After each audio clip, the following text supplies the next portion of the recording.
한국에 유독 말에 대한 속담이나 격언들이 많죠. 제가 여기 화면에 가져왔는데요. 더 많이 있겠지만 일단 몇 가지만 갖고 왔어요. 저희가 잘 알고 있는 그냥 떠오르는 거 적어봐 그러면 한 3가지 적을 수 있다면 이런 것이 아닌가 생각이 들어요. 먼저 발 없는 말이 천리 간다. 이쪽에 왼쪽 위에 있죠. 그러니까 발이 없는데 말이 쫙 천리까지 가 있죠. 어느 순간에 가는 말이 고와야 오는 말이 곱다. 말을 잘 곱게 하면 또 고운 말이 돌아온다. 저거는 이렇게 산에 가서 메아리를 이렇게 부를 때 사랑해 하면 저쪽에서 사랑해 이렇게 오죠. 근데 미워해 그러면 나한테 미워해 오는 거야. 똑같은 거죠. 산에 가서 경험할 수 있는 거예요. 가는 말이 고와야 오는 말이 곱다. 그 다음에 또 그 아래 말 한마디에 천냥빚도 갚는다. 그렇죠?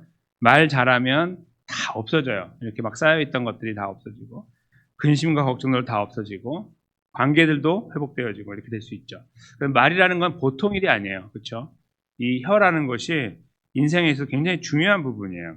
그래도 아마 이렇게 많이 있는 것 같아요. 이거 더 많이 있겠지만.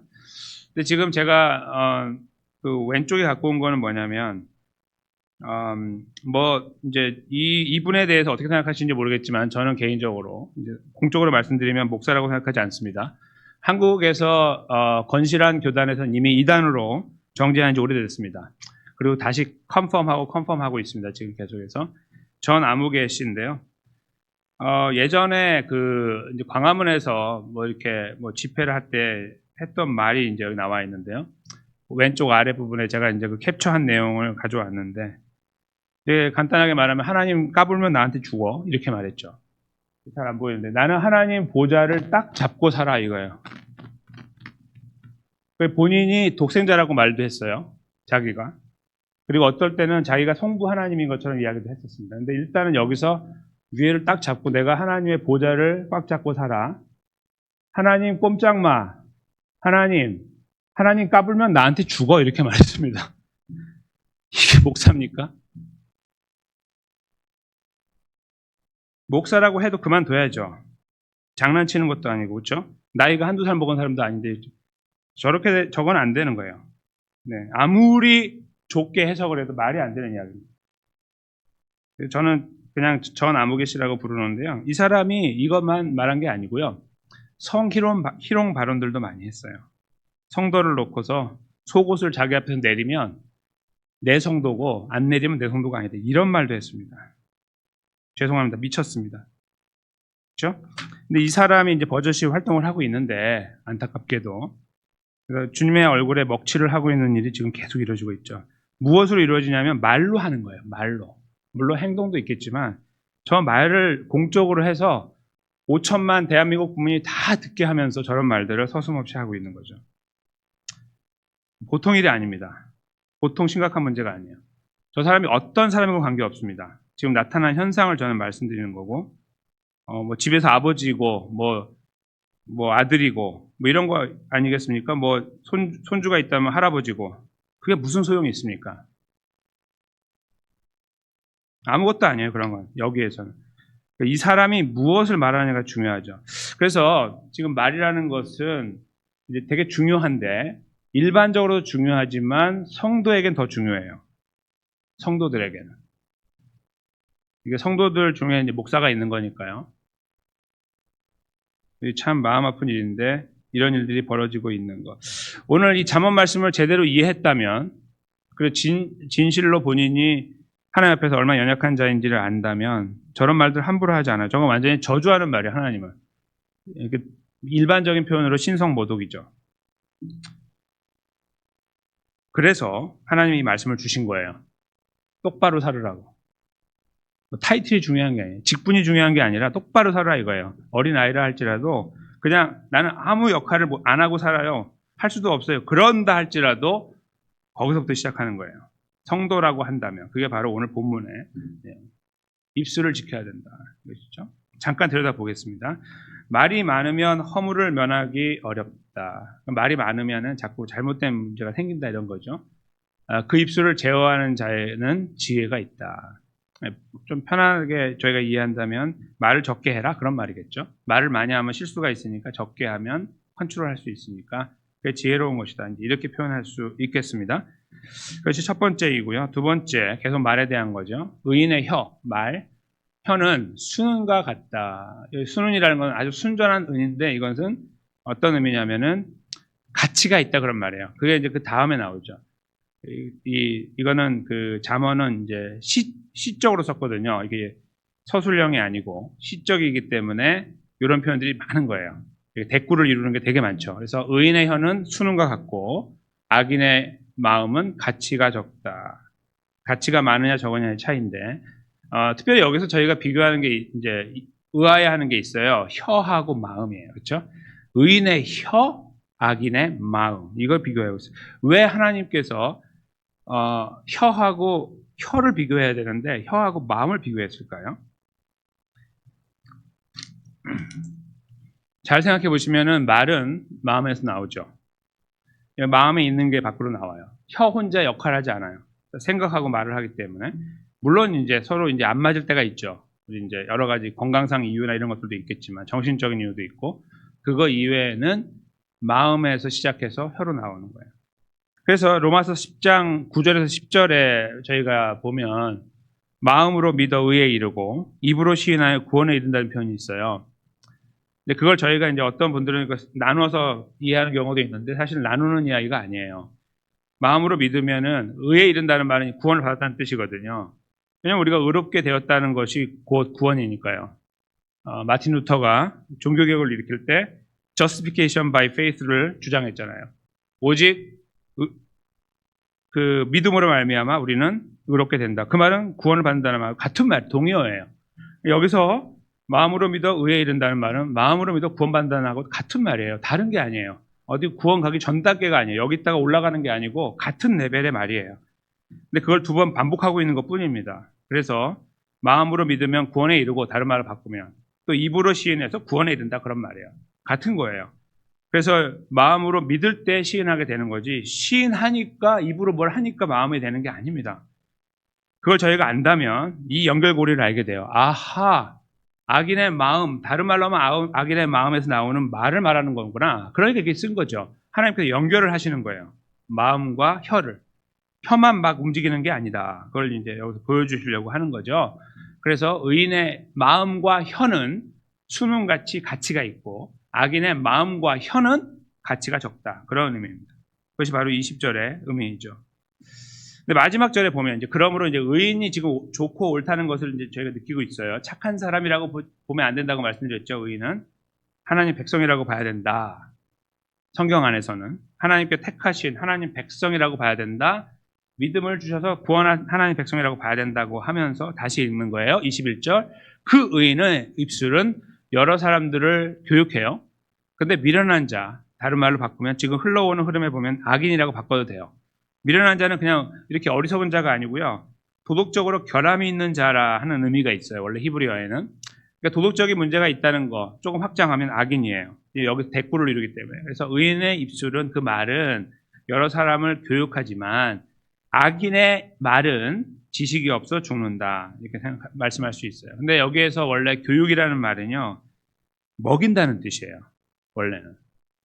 그러니까 의인의 입술, 하나님 백성의 입술은 여러 사람들에게 먹여준다 그런 말이에요. 뭘 먹여줄까요? 먹여서 살리는 거죠. 사람을. 먹이면 살아나요. 근데 다음에 나오는 거 죽는다는 게 나오잖아요. 이렇게 연결하는 거죠. 의인의 입술, 하나님 백성의 입술을 통해서 우리는 사람에게 먹을 것을 주는 거예요. 먹여주면서 살리고 악인의 입술은 그 먹일 게 없으므로 죽이는 거예요. 그것이 여기 21절의 의미가 되죠. 그렇게 연결해서 이해하면 한 가지 분명한 사실이 나타나요. 우리는 하나님 백성이라고 불려지는 하나님 백성들은 이 잠언에 의하면 여호와 하나님을 경외하는 자, 인정하고 의지하는 자죠. 그렇죠? 그게 지혜로운 자라고 했으니까. 그게 바로 의인이고 그분들, 또 저와 여러분, 예수 그리스도를 믿는 저와 여러분의 이 걸음 속에 만약에 우리가 입술을 사용해야 된다, 말을 사용해야 된다면 조심해야 될 뿐만 아니라 그걸 통해서 무언가를 해야 돼요. 21절에 나와 있는. 먹여야 되는데 그것은 무엇을 먹일 수 있습니까? 우리? 말로 먹일 수 있는 게 여러 가지가 있죠. 사랑한다, 격려한다, 힘내라 이런 것도 있습니다. 일반적인 거. 그러나 우리는 그 입을 통해서 복음을 먹이는 거죠. 사람들에게 은혜를 나누는 거예요. 예수 그리스도를 알려주는 거예요. 기회가 될 때마다, 나에게 기회가 주어질 때마다 이렇게 예수 그리스도가 나누어지는 삶. 바로 그것이 생명을 이루는 삶이고 생명을 나누는 삶이고 단순한 이 땅에서 먹고 사는 문제가 아니라 하나님의 나라에서의 영원한 생명을 허락하는, 나누는 그런 삶이 되는 것입니다. 바로 우리가 언행 심사를 말하지만 오늘은 행하고 심사는 잠깐 옆으로 빼놓으셔도 돼요. 한 가지만 집중하는 거예요. 말만 집중하는 거죠. 우리의 입술을 지키는 자, 우리의 입술을 지켜서 복음의 빛을 발하는 삶이에요. 그게 바로 오늘 본문에서 저희가 알게 되는 의인의 걸음이 되는 거예요. 어떻게 저희가 의인이 되었습니까? 하나님의 은혜로 값없이. 우리에게 아무것도 크레딧이 없어요. 1도 없고 0.1도 없고 조금도 없어요. 냄새도 나지 않아요. 오직 하나님의 은혜가 우리를 집어삼키고 꽉 붙잡고 계시는 거예요.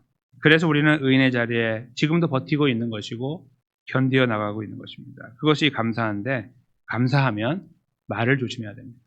우리들의 말을 조심하고 우리 입을 지켜야 돼요. 근데 이것이요. 저희가 이제 이렇게 딱 벌써 이해가 되고 그렇게 되는구나 알고 있는데 이게 쉽지가 않아요. 그렇죠? 야고보서를 통해 하나님께서 이 말에 대한 것을 분명하게 주신 부분이 있어요. 야고보서 3장 쭉 보시면 나오는데 그중에 9절하고 10절만 잠깐 읽으려고 합니다. 앞에 잠깐 보시면서 제가 앞부분에 읽을 테니까 10절은 같이 읽겠습니다. 이것으로 우리가 주 아버지를 찬송하고 또 이것으로 하나님의 형상대로 지음을 받은 사람을 저주하나니 한 입으로 찬송과 저주가 나는도다. 내 형제들아 이것이 마땅하지 아니하니라. 아멘. 우리가 가야 될 길이 오늘도 보였고 분명히 보이고 복음을 나누고 생명을 나누고 조심스럽게 말하는 것이 보였는데 그 흐름이 얼마나 어려운지를 말하고 있는 거예요. 이 말씀은요. 저것이 우리 현상이에요. 그냥. 그러니까 입으로 우리가 하나님 찬송하잖아요. 또 이 같은 입으로 저주하는 거예요. 우리가 그걸 일삼고 사는 거예요.